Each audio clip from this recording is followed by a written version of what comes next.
¿cómo estás, hermano? ¿Qué tal, hermano? Todo bien acá. De nuevo, emocionado por este caso, en verdad. Sí. Aquí tenemos un par de conocimientos sobre Sí, a sobre ver, ese tema, así que ¿cómo están ustedes vamos a darle. también? No, aquí hay que ser buenos buenos Claro. hosts. Hosts. No, ¿te acuerdas cuando yo me ponía el host Sí, de obvio. nickname? Que yo soy un egocéntrico, ¿qué voy a hacer? Bueno, gente, ¿cómo están? Espero que ustedes también estén súper bien. Espero que hayan estado viendo el contenido que hemos estado sacando. Espero que ya nos estén siguiendo en las redes. Y para los que no nos conocen, pues Ante Nos Oscuro es este podcast que va a estar produciendo diferentes episodios, casos de misterio, crimen, terror en este programa que es Expediente Oscuro. Y otro contenido que va a estar muy loco y en realidad le pega mucho a ustedes, que yo los conozco y son unos morbosos de aquellos. Y este es su programa de morbo. Y a darle con chistes también, ¿no? Claro, Un aquí, poco de alegría aquí. para que entiendan un poco el concepto, acá no queremos asustarlos. Acá quiero que se entienda bien que vamos a contar casos que quizás son un poquito tétricos, fuertes, densos. No Y vamos... como para que comas, ¿no? Claro, Como claro. para que te sientes Como a para comer que te sientes a escuchándolo. cenar, o como para que estás camino al trabajo, en el corredor, en el metropolitano, En el y nos colectivo. estás en el colectivo, nos estás escuchando, ¿no? Y puede hacer que no te asustes, tranquilo, no lo vamos a contar así tétrico, no somos Dross, ¿no? Ya Dross está haciendo eso, entonces ¿para qué vamos a repetirlo? ¿No? Pero tampoco vamos a hacer mucha burla ni mofa, ¿no? No es el estilo. Es una conversación entre dos patas, entre amigos. Aquí también detrás en producción Esteban, otro gran pata, y todos vamos a conversar y vamos a sacar adelante estos casos que merecen ser contados, ¿no? Sí, totalmente. Así que bueno, ¿y cómo estás? ¿Qué tal te ha tratado estos días? La verdad que bien, varias cosas ocurriendo, varias cosas pasando aquí. La verdad que, como te digo, agradecido de estar acá grabando el podcast. La verdad que lo disfruto bastante. Qué bueno, o sea, mi realidad también es que esto sea un espacio en donde tú también te sientas cómodo. Yo ya he tenido cierto recorrido, aproximadamente más de 100 episodios que he grabado Ante Nos Oscuro, y me encanta, o sea, me encanta tener el micrófono en la cara, no te voy a mentir. Estoy aprendiendo, gente, oye, ¿qué pasa? ¿Qué hace reír? A ver, me encanta tener un micrófono y que mi voz se escuche, por favor. No dije nada, mano, no dije nada. Puta madre, no puedo creer. Me gusta, ahora también Y tenemos... te regalaste, amigo. Sí, me regalé, puse el pase para el centro y ya. Me gusta también tener la cámara aquí, pero es algo nuevo para mí, ¿no? Aún no me acostumbro a que haya, que estén ahí ustedes mirando este contenido. Pero nada, son cosas que se entrenan, cosas Sí. que se practican, músculos nuevos, ¿no? Claro. Que Yo salen. empecé de frente acá, o sea, ni siquiera con el micrófono en la cara. Sí, él no solo tuvo el micrófono en la boca, sino de frente a la cámara en la cara. Sí. Pero bueno, yo quiero iniciar un poco contándoles más sobre este caso. Como ven en el título, va a ser un caso un poquito denso en algunos temas, ¿no? Ya desde que dices que es una masacre, ¿no? Ya tiene una connotación bien pesadita. Claro. Pero bueno, yo quiero iniciar contándoles un poco sobre un juego. Ya, y antes de que pasen este podcast, porque voy a empezar haciendo una pequeña analogía con un juego que me gusta, ya lo confieso. No soy gamer, pero por ahí hay algún cierto juego que me gusta. Con Bruno también lo he jugado. Quiero que se centren en la profundidad de la analogía y no tanto en que es un videojuego, porque yo sé que la mitad de ustedes escucha videojuego y chao. Siguiente podcast de Spotify o video en YouTube. No, a ver, hay un juego ya muy popular para los que no son gamers, tipo, es un juego que ya tiene 20 años y lo que les cuento va a ser muy random, en verdad, pero este juego se llama Age of Empires 2. Juegote. Es un juegote, ¿ya? Pero no voy a detenerme mucho en de qué trata. Solo quiero resumir que es un juego de estrategias de batallas de guerra. Y pues pasa en un contexto histórico. El juego se trata de la historia, ¿no? En realidad puedes elegir civilizaciones reales y jugar en mapas que simulaban las batallas que sucedieron en esa época, ¿no? No sé, en China, Mongolia, Inglaterra, por decir. Y representaban las tribus o imperios que... Exacto, que de verdad existieron. Es un juego que sí. se ha tomado su tiempo en hacer los datos Es un históricos. juego de historia, o sea, para los frikis que les gusta la historia es Sí, o para perfecto. los que no son friki, o sea, no son gamers, pero les gusta la historia, ese juego es una locura, ¿ya? Pero ¿por qué lo menciono? Porque en este juego, tú imagínense, ¿ya? Para decirlo simple, tienes diferentes tipos de soldaditos. El soldadito con espada y escudo es bueno contra el soldadito que tira flechas, ¿no? Claro. El soldadito que tira flechas es bueno contra otro tipo de soldadito y así. Y hay un soldado en específico, o digamos, una unidad en específica que no mata, que no hace daño, más bien todo lo contrario. O te cura o tipo te convence. ¿Y qué es a lo que me refiero? Pues en realidad sucede que este tipo de unidades que no mata, sino más bien era una unidad benéfica, vamos a decirlo de esa manera, era una de las unidades más poderosas que tenían realmente los imperios y las antiguas civilizaciones. Un soldado que no mata, sino que convertía a otros soldados enemigos en aliados, los convencía. Y se preguntarán cómo, porque esto es algo histórico, ojo, ya no es una cosa del juego, esto realmente pasaba. ¿Cómo? Pues en vez de matar, ayudaban, curaban, cobijaban a los enemigos, les daban de comer, les daban lugar donde dormir y les prometían que siguiendo sus enseñanzas, ellos tendrían una mejor vida, ¿no? Y pues que había un ser supremo que te iba a proteger. Así es, gente, ya se lo van imaginando. Los sacerdotes. Los sacerdotes en su momento no eran simples monjes predicadores. Eran una de las cartas y de las estrategias de guerra más poderosas durante cientos de años. Sí, en la época medieval más que todo. Sí, o sea, la religión era una manera de ganar terreno sin destruir el terreno. Era poder, básicamente, mucho poder. Sí, y era poder de convencimiento. O sea, tu sacerdote era un vendedor, básicamente. Un vendedor que cuando los barcos de los soldados llegaban a los diferentes pueblos o fortalezas que existían, iba delante de todos con una Biblia en la mano, este señor, y le abrían las puertas porque venía en son de paz. Y en vez de decirte, mira, vamos a matar a todos tus soldados, a todos tus niños y a las mujeres, tipo todo eso, mira, si tú decides creer en este libro y estar con nosotros, vamos a ser aliados. Y así se conquistaba, en vez de hacer 300 batallas y, no sé, 50,000 hombres muertos, un grupo de señores panzoncitos y calvitos convencían a todo un pueblo de seguir las enseñanzas de esta nueva religión o muchas veces de este nuevo rey, ¿no? Claro. Y entonces la pregunta es, ¿hoy en día aún funciona así? Pues en gran parte sí, ¿no? O sea, la iglesia sigue siendo una de las figuras políticas más importantes, ¿no? Y hoy en día no lo fue tanto o no lo es tanto como era en los años 70, que es justo en la década en donde sucede esta historia. En julio de 1976, 5 religiosos católicos, 3 sacerdotes y 2 seminaristas, fueron brutalmente ejecutados dentro de su propia parroquia, en uno de los barrios más acomodados de Buenos Aires. El crimen fue tan violento como su silencio, y aunque intentaron presentarlo como un ajuste de cuentas, lo cierto es que todo estaba demasiado prolijo, demasiado perfecto, como para no haber sido planeado por alguien más arriba, ¿no? Sí, bueno, hablamos de una dictadura en donde era muy conocido que desaparecían personas, a las madres les robaban a los hijos, cosas que pasaban diariamente en la dictadura y que afectaban, ¿no?, a las personas. Sí, Está, por ejemplo, La Noche de los Lápices.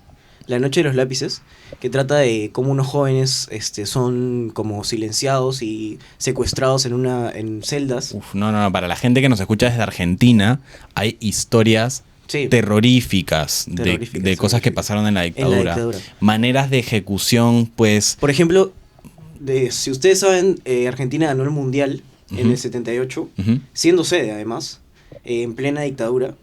Y hay historias de que cerca del Monumental, a menos de 1 kilómetro del Monumental, cuando se estaba jugando el Mundial del 78 en Argentina, el cual ganaron, habían estos centros, como le dicen, centros clandestinos de la ESMA, la Escuela de Mecánica de la Armada, donde tenían gente desaparecidos, ahí encerrados.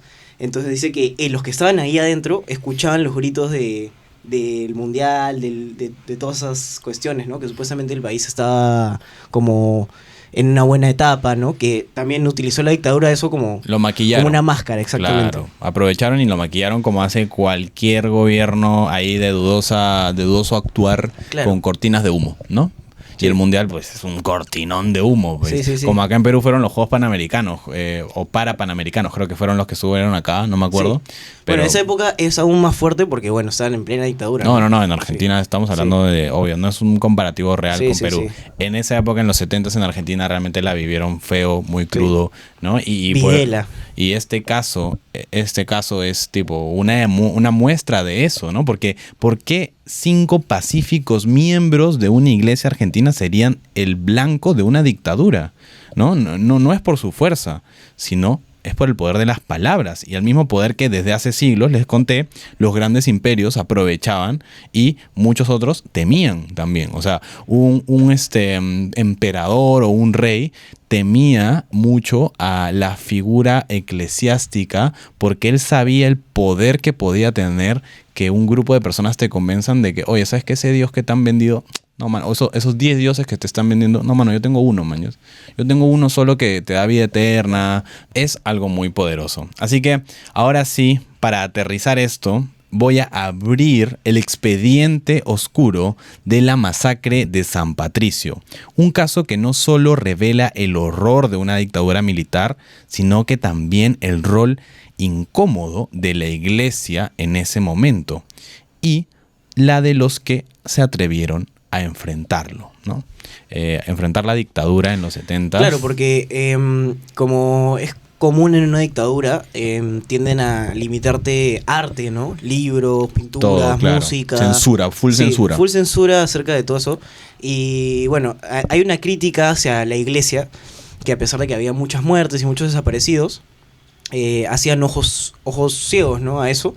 Pero me imagino que aquí nuestros compañeros... Eso es tal cual casi que lo que motiva este caso, ¿no? Belgrano, para empezar y darle un escenario a esta historia, no es cualquier barrio. Está ubicado al norte de Buenos Aires y es un lugar de calles arboladas, casas elegantes, universidades privadas, cafecitos discretos y familias de clase media alta.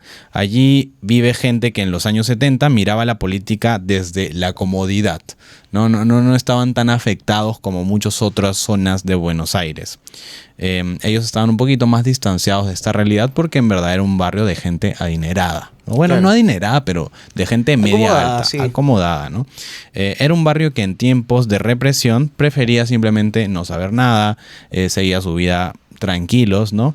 Y bueno, cosas que pasan acá también, ¿no? Actualmente hay muchas zonas, muchos distritos de Lima que a pesar de vez en cuando, bueno, supongo que pasará también en sus ciudades, ¿no? De donde nos escuchen, que a pesar de que quizás el país está sumido en algún caos, en alguno de los diferentes ramas que tiene cada país, hay ciertas zonas, hay ciertos, acá se dicen distritos, sé que en otros países de Latinoamérica son barrios, municipios también, que nada, o sea, no se ven afectados, ¿no? Y bueno, Belgrano era en la época de la dictadura, esto en Buenos Aires, ¿no? Y justamente allí en la calle Estomba 1947 funcionaba la parroquia San Patricio. La parroquia San Patricio estaba localizada como un edificio sobrio, no tenía lujos, pero tenía bastante vida. Vivían allí dentro 5 hombres de fe y ahí también serían ejecutados. Para entender lo que pasó hay que entender dónde ocurrió, ¿no? Más o menos pongámonos en el contexto que les hablamos de la dictadura, pero ahora sí aterrizado a data que me ha dado el gran Don Google. Argentina en 1976 no era un país libre, era 100% dictadura. El 24 de marzo de ese año justo había iniciado, las Fuerzas Armadas habían derrocado al gobierno constitucional de Isabel Perón y habían tomado el poder completo. Lo llamaron el Proceso de Reorganización Nacional, y aunque en realidad fue un plan sistemático de persecución, censura, tortura y muerte, ellos mismos lo seguían llamando como un proceso de reorganización nacional. Sí, que venía con el anticomunismo además, ¿no? Que esa búsqueda del anticomunismo y con... Claro, esa era una de las excusas más grandes en esa época para las dictaduras en todo el mundo, era la lucha contra el comunismo, mejor dicho, ¿no? Que teníamos que poner mano dura, ¿no? Exacto. Era tipo, o eras capitalista o plomo, no había opción, no había otro camino.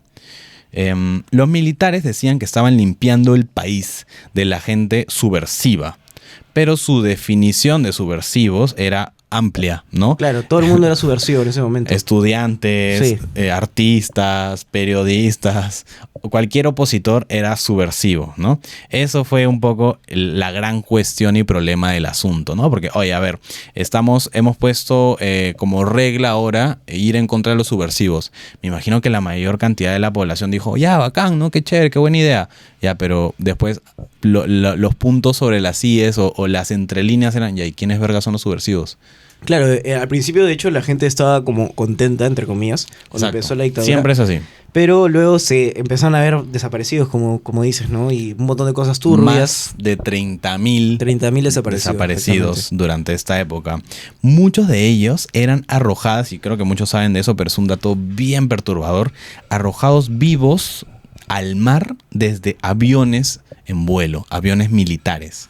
No puedo creer cómo será morir así. O sea, debe ser de las peores cosas que existen y deleznable realmente todo lo que pasó en esa época. Y muchos actualmente aún sufren familiares que estuvieron vivos porque los 70 no se hace tanto. Sí, claro. ¿No? De hecho, algo que me parece bien chévere es que, por ejemplo, en ese momento también surgieron muchas bandas de rock progresivo que, como bien dices, era ilegal hacer música en ese momento. Sí. Era considerado como una secta, ¿no? Como algo que te hacía pensar. Y eso no le gustaba a la dictadura, ¿no? Que pienses no le gustaba. O sea, la música generaba una autocrítica en ti mismo. Claro. Y eso no le gustaba. O sea, la música te planteaba Porque, claro, temas, problemas que quizás tú no estabas mirando por la propaganda política. Porque ¿no? claro, además que ellos son jóvenes que se sitúan en la misma época, que viven las mismas y que hay una crítica hacia esa sociedad, ¿no? O sea, a lo que significa la dictadura, ¿no? Sí, y a La ver, represión. en Sí, Chile sí. estaban Los Prisioneros, en Argentina tú me dirás, Bruno, cuáles eran las bandas que... O sea, en ese momento lo que predominaba era el Flaco, Spinetta, con Pescado Spinetta, Rabioso. Pescado Rabioso. Sacó harto ahí, la verdad que, discazo. También estaba Papo, Papo Manal. MC.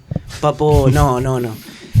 Claro, ustedes conocerán a la bestia hardcore, ¿no? Al Papo el que rapea, ¿no? Claro. Pero hay otro Papo argentino, que es el original, que es Norberto Napolitano, el Carpo, que hace rock, o sea, blues y rock, ¿no? Sí, y es que en esa época el miedo se había vuelto parte de la cotidianidad de Argentina. Las denuncias no llegaban a ninguna parte, nadie las atendía. La prensa estaba controlada. Totalmente controlada. Y la iglesia también tenía mucho que callar. Durante la dictadura, la Iglesia Católica Argentina se partió en dos. Por un lado estaba la jerarquía eclesiástica, los obispos, cardenales, autoridades que en su mayoría optaron por silencio completo, ¿no? No vamos a decir nada por miedo, Claro, básicamente. por miedo a que te hagan algo, ¿no? Pero supuestamente tú estás protegido por Dios, ¿no? Sí, pero... Detrás de todos somos humanos, yo sé, Sí, no o voy sea, a ser bueno, tan crítico, ¿no? Detrás... ellos también saben que Dios ahí no mete la mano. Claro, o sea, Sí. Dios te salva, pero después. Sí, claro, no, bueno, después de que te quitaron la vida. Por ¿no? Exacto, No. exacto. Algunos, Ahí ya no vale. bueno, Ahí ya estás tarde, ¿no? No sé, es lo que predican ellos. Algunos incluso bendijeron a los militares. Algunos eclesiásticos de esa época bendecían a los militares. Para ellos, el golpe era una defensa contra el avance del comunismo. La iglesia también le huía mucho al comunismo. Y si había que pagar ese orden con algunas muertes, mejor no hablar de eso. La iglesia se hacía de la vista gorda. Pero había otra iglesia. ¿Se acuerdan que dije que había un lado y otro? Pues había otra iglesia. Una más pequeña, una más comprometida y una más incómoda para la dictadura. Inspirados por la teología de la liberación. Muchos curas se alinearon con los pobres, con los trabajadores, con la gente que realmente estaba sufriéndola duro en esa época, porque no solo estamos hablando de excesos. Claro, porque en una dictadura no cuentan los derechos tampoco.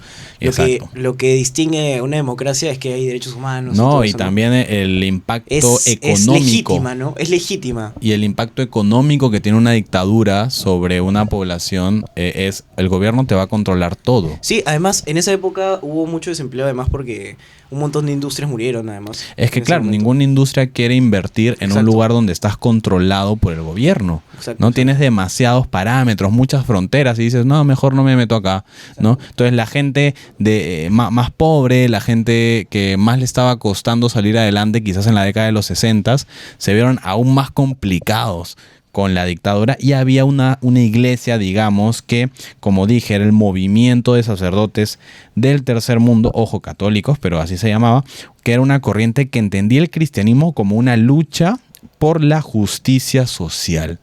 Estos sacerdotes no se quedaban solo en la sacristía, iban a las fábricas, iban a los barrios pobres, predicaban que Dios no estaba del lado del poder, sino del lado del oprimido, como supuestamente Jesús lo hizo ver en la Biblia, ¿no? Ellos defendían esto, ¿no? Que Jesús no era una persona que buscaba apoderarse de una ideología. Él buscaba proteger, cuidar y darle amor a la gente más vulnerable, ¿no? Entonces ellos iban por ese lado. En la parroquia San Patricio vivían 5 religiosos de la orden de los palotinos, así se les decía, la orden de los palotinos. Alfredo Liden, que era el mayor, un señor tranquilo, el guía, ¿no? El guía natural, el líder del grupo. Pedro Dufaux, un intelectual, muy reflexivo decían que era. Alfredo Kelly, habían 2 Alfredos, Kelly y Liden. Alfredo Kelly, reservado, una vocación social pura.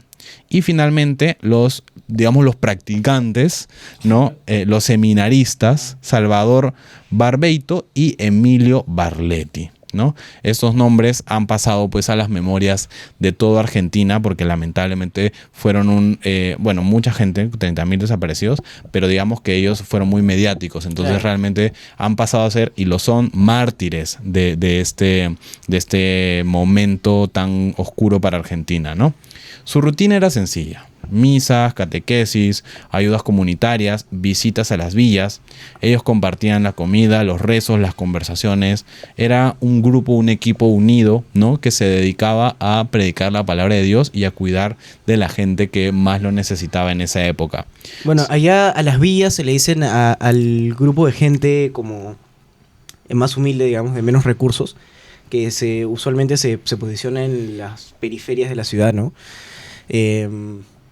Y bueno, los sacerdotes, claro, a veces van a hacer trabajos allá. Claro, ayudar, ¿no? A la gente, ¿no? Y ellos sabían lo que estaba pasando en el país. Ellos sabían que se arriesgaban al ir con estas personas y empezar a darles ideas de que quizás lo que estaba pasando en la dictadura no era turbio, ¿no? No era lo mejor, ¿no? Y no porque estas personas necesariamente creyeran que era lo mejor, quizás ellos también estaban en contra, pero estar avalados por Dios es otro nivel, ¿me entiendes? Yo puedo estar contigo, ¿no? Tú y yo podemos decir, puta, no, el gobierno, una cagada, el gobierno no me gusta, no, estoy complicado, no sé qué, pero a ver que venga una persona y me diga, mira, eso que tú piensas, no solo lo piensan ustedes, lo piensa Dios, la iglesia está con ustedes. Tú ahí te sientes avalado y sientes que lo que estás pensando tienes en ese momento un valor agregado de que me puedo levantar y estoy respaldado. Además, una dictadura te invita a eso también. Te invita a levantarte, ¿no? Te invita a salir, a revolucionar y todo eso, ¿no? Ellos sabían que esto era arriesgado, pero también sabían que no podían callar. Realmente ellos estaban con la convicción suficiente como para arriesgar a hablar de este tema, ¿no? En una carta, uno de ellos escribió: queremos vivir con los pobres, pero no desde arriba, sino desde abajo, como uno más, ¿no? Ese domingo, el día donde sucedió todo, fue un domingo distinto, ¿no? No hubo misa. Un domingo es heavy para elegir, o sea, asesino. Eso, sí. Asesina, o sea, imagínate, planeas asesinar a un grupo en una iglesia. Claro, el domingo. Justo eso es una de las cosas que pasó, ¿no? A ver, imagínate que nosotros todos los domingos vamos a misa. Claro. Nos levantamos y no había misa. Nadie preparó la misa. No hubo movimiento, no hubo señales de vida. El portero de la parroquia fue quien entró y dijo: ¿qué acaba de pasar? Esto está muy extraño.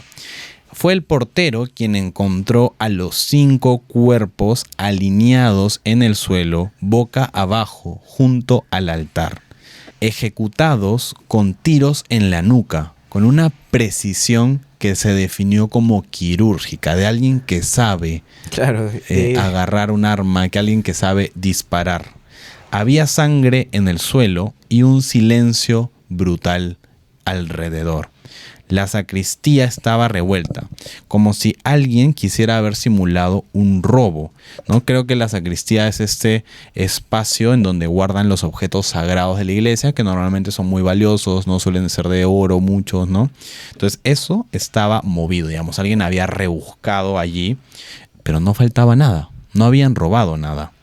Lo que se habían llevado no eran objetos, eran simplemente vidas. Eran simplemente, bueno, no simplemente, eran grandemente voces de personas que estaban proliferando algo que quizás una dictadura no quería. Y sobre todo un mensaje que trascendió. Si la dictadura creyó que hacer esto era mejor, pues no, fue peor para ellos. Totalmente peor. Exacto. En una pared con marcador negro habían escrito: por los camaradas dinamitados en seguridad federal. Venceremos, viva la patria, firmado por montoneros. Pero, ¿quiénes eran los montoneros? Se preguntarán. ¿Quiénes eran los montoneros? Sí, ¿tú sabes quiénes eran los montoneros? La verdad que no sé quiénes eran los montoneros. Yo sé quién nos va a poder contar quiénes eran los montoneros y acá vamos a... Mr. Yepeto. Vamos a hablar con Mr. Yepeto. Ya, entonces preguntémosle a Fede, Fede, ¿no? Que es el ChatGPT, el Yepeto de Bruno, que para esto es argentino. Fede, por favor, cuéntanos un poco de qué eran los montoneros en la dictadura argentina. Qué bueno que me incluyas, Bruno. Aquí te va una breve explicación sobre los montoneros en el contexto de la dictadura argentina. ¿Qué eran los montoneros? Los montoneros fueron una organización armada peronista que surgió en la década de los 70 con el objetivo de luchar contra la dictadura militar y alcanzar lo que ellos consideraban una justicia social en línea con el peronismo revolucionario. Origen y objetivos. Surgieron como una respuesta armada a la dictadura y la represión política. Se consideraban peronistas. Ya, suficiente. Yo creo que con eso nos basta. Gracias, Fede, ¿no? Bueno, como escucharon, los montoneros eran este grupo que era parte del gobierno peronista, el que fue derrocado por la dictadura. Y el peronismo es muy importante en la cultura argentina, te digo. Claro, o sea, súper importante, súper trascendental. De hecho, en rankings he visto que está considerado Perón entre los argentinos más importantes, a pesar de que ha hecho crueldades, monstruosidades y todo eso. Importante no necesariamente es positivo. Sí, claro, exactamente, ¿no? Pero como ven, entonces, en resumen, habían asesinado a los 5 personajes que vivían en esta parroquia. Habían sido asesinados, los encontraron boca abajo en el suelo con disparos en la nuca, como dije, hechos por manos expertas, cracks, ¿no? Y en la pared encontraron un mensaje firmado por los montoneros. Sin embargo, esto no era obra de los montoneros. Claro. Era solamente un setup. Era una trampa, ¿no? Los palotinos, que es como se les decía a estos 5 religiosos, no tenían vínculos con los montoneros. De hecho, algunos los habían criticado abiertamente. Así que esto hace parecer que todo estaba armado. Todo parecía que el mensaje era falso, que era una puesta en escena para confundir, ¿no? Para ensuciar aún más todo este crimen. Y este caso, pues, desde que se enteró la prensa, desde que se enteró la sociedad, tenía marca de autor. Claro, y además, posicionémonos, ahorita alguien hace algo así y claramente, después de todo lo que ha pasado ya, no te la crees, ¿no? Pero en el momento, cuando no sabían muchas cosas de ese tipo de escenas, ¿me entiendes? Crea más confusión aún y hay gente que en verdad realmente cree que fueron los montoneros. Sí, ¿no? Claro, fijo. Pero también recordemos que esto era apenas empezó la dictadura. Fue el mismo año en el que empezó la dictadura. Y bueno, la gente empezó a decir, no, nosotros no nos vendemos o no nos compramos ese cuento. Sabemos que fue el Estado, ¿no? Y la noticia fue un escándalo por un momento, porque la prensa estaba vigilada. Apenas se mencionó el hecho en ese momento en la prensa. La jerarquía eclesiástica, ¿qué hizo? Pues la de siempre. No dijo nada. No. Y por eso es muy criticada, como dije, ¿no? Exacto. En ese momento. ¿Y quién no investigó? Obviamente nadie iba a investigar nada, pues el gobierno no investigó nada, la iglesia no dijo nada, la prensa estaba en silencio, ¿no? O sea, era imposible porque te iba a pasar lo mismo. O sea, básicamente era un mensaje claro, ¿no? Claro. O te callas o te callo, ¿no? Pero en el barrio la gente sí empezó a hablar. Empezaron a murmurar. Los fieles de San Patricio lloraban. No entendían. Los vecinos, que antes miraban para otro lado, empezaron a ver la represión que había sucedido como algo más cercano, ¿no? Es como les digo, en un distrito que antes estaba, se hacía de la vista, no quiero decir la vista gorda porque es muy peyorativo, ¿ya? Pero básicamente no se involucraba mucho con lo que estaba pasando para el pueblo argentino, ¿no? Ahora se dieron cuenta que estaba a la vuelta de la esquina, a la iglesia que voy, ¿no? Que está cerca al parque donde juegan mis hijos, cerca a la escuela también de mis hijos, ¿no? En esa iglesia murieron 5 personas a manos de la dictadura, ¿no? Entonces, si los militares eran capaces de matar curas, ¿qué no serían capaces de hacer? O sea, ya ahí llegaste casi al límite. Imagínate, y hasta el límite al principio. Y los seminaristas eran muy jóvenes. No tengo el dato exacto, pero eran jóvenes, menores de 25 años. Eran, digamos, casi que gente por empezar su vida, ¿no? Llenos de vida, llenos de futuro, y no tuvieron... Y en un caso anterior, en el del Papa Juan Pablo I, hablamos acerca de Francisco y de cómo Francisco estaba involucrado también en ese escenario, ¿no? Y bueno, si ustedes han visto, también mencionamos a la película Dos Papas. Hay una escena de Francisco que pasa, no específicamente hablan de esa masacre, pero pasa algo así y él como hace la vista gorda por proteger a la gente de su iglesia también, ¿no? Es que también, ¿qué te queda, no? O sea, sí, claro, o sea, no tu es vida por está en riesgo. criticar. O sea, mira, no es por criticar así a directamente, ¿no? Directamente en riesgo. Sí, pues no es por criticar así. Obvio, o sea, no cualquier persona en ese escenario. por ayudar o proteger haría lo mismo, ¿no? Pero yo solo voy a decir, ¿qué habría hecho Jesús? Con esa te la dejo. Durante años el caso quedó impune. Los responsables fueron protegidos. Recién décadas más tarde, tras el regreso de la democracia, ahora sí se empezó a investigar seriamente. Y aunque muchos de los autores materiales murieron sin ser juzgados, hoy se sabe que el crimen fue obra de un grupo de tareas de inteligencia del ejército. Un operativo que fue limpio, planificado, por orden superior. Incluso cuando estaba viendo este caso, entrevistan a el policía bueno, no sé si era un policía tal cual, pero a las personas el que cuidaba la calle en ese sector, ¿ya? Que obviamente era un vigilante, pero era parte de la policía, digamos, claro. ¿Ya? Y él dice que le pareció raro que esa mañana en esa calle llegó un carro del gobierno, ¿no? Que no tenía ningún emblema, nada. O sea, él sabía que era el gobierno porque era conocimiento popular que X y Z carros utilizaban, pero bajaron 4 hombres y le dijeron, hola, sí, tú cuidas esta zona, sí, no te preocupes, nosotros la vamos a cuidar. Claro. Y lo despacharon, ¿no? Y pues él dice, él fue un testigo, ¿no? Ellos probablemente fueron los hombres que asesinaron a los palotines, ¿no? Y qué loco también que es como tus mismos compañeros, solo que de otra área, ellos son los encargados de ensuciarse las manos en nombre de una dictadura, ¿no? Hoy, en la parroquia San Patricio hay una placa con 5 nombres, 5 fotos, y es un altar que no recuerda solo su muerte, sino su vida.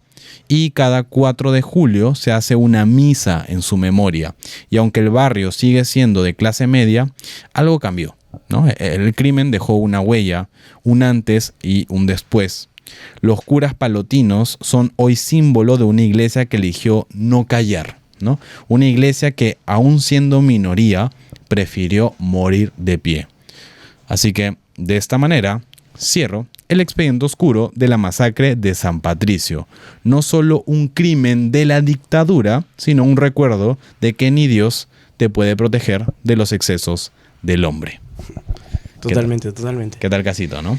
Sí, caso, la verdad, interesante, ¿no? Y de ponerse a pensar también, de lo que somos ahora, ¿no? De la libertad y la democracia y todas esas cosas que en el día a día no te das cuenta. Claro, que por default crees que las tienes, pero pucha, pero la gente la pasó mal. Hoy, 2025, ¿no? Esto está hablando del 2025, hay lugares en el mundo en donde tú no puedes salir a la calle. Sí, claro. O sea, bueno, en ese momento también había toque de queda y todas esas cosas. Ajá, ¿no? O sea, aún siguen pasando esos excesos, por más que suene como una historia loca de los años 70, sí. Aún estamos pasando por estos temas, aún hay gente en este mundo sufriendo simplemente por ideologías, ¿no?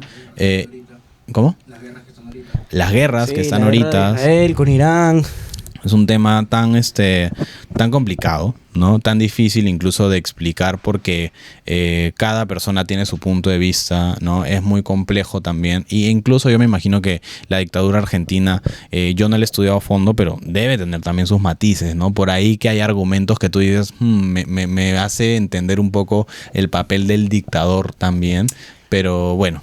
Excesos, nadie quiere excesos. Eso Sí, es sí, algo. sí. Nadie quiere morir, nadie debe morir por una ideología, ¿no? Claro. O sea, realmente ahí es el punto, ahí es la reflexión. Bueno, en ese momento era más común las dictaduras, ¿no? En Latinoamérica. Sí, digamos. o sea, en verdad también el cuarto poder, que es la prensa, como se le dice, el cuarto poder, ha hecho, creo yo, que durante cada década haya evolucionado la manera de gobierno, porque ya no es tan fácil plantear un gobierno dictatorial. Sí, totalmente. Porque estás siendo fiscalizado por el cuarto poder, ¿no? Por la prensa, por los periodistas. Ellos, aunque no lo crean, realmente son los aliados de la democracia, los aliados de la libertad. Además la gente se entera que pasaron esas cosas y no lo quieres volver a pasar. Claro, no, la historia te enseña, ¿no? La historia te enseña, claro. Sí, por eso dicen que algunos se preguntan, ¿para qué verga estudiamos la historia, no? Sí, Importantísima la historia. La historia es importante para no repetir los errores del pasado, Exacto. para darse cuenta de las señales, ¿no? Sí, de qué es una dictadura también, porque la dictadura tampoco, bueno, en ese momento empieza repentinamente con la toma militar, pero la dictadura tiene matices además. Sí, y no solo eso, o sea, las dictaduras y los diferentes tipos o formatos, no sé qué es una dictadura como tal conceptualmente, pero digamos, formatos a mí me gusta esa palabra, formatos de gobierno que existen. O sea, supuestamente es como que la democracia es una forma de gobierno legítima y existen otras formas de gobierno como la monarquía. Claro, monarquía. Por ejemplo... Mira, vamos a quedar payasos, sí. Mira, yo Pero la verdad, dictadura no es una forma de gobierno, solamente es una toma de poder. Una decisión de Sí. toma de poder. Ajá, exactamente. ¿No? Bueno, claro, puede haber una dictadura que la venden democrática, ¿no? Creo que... No existe. O sea, claro, es contrario, o sea, claro, ¿no? claro. O sea, es una antítesis, ¿no? Claro, la dictadura no busca democracia y la democracia no busca una dictadura. Entonces, claro, hay como oligarquía, creo que también es O sea, otra, monarquía. ajá, claro. Ya me voy acordando mi clase de globalización en el primer ciclo de la universidad. Sí. Es Mira, interesante, gente, es súper interesante. No me juzguen, yo, la verdad, historia, Sí. no soy tan conocedor de la historia. Ujú. Yo soy más conocedor de temas, datos randoms y curiosos que nos sirven mucho.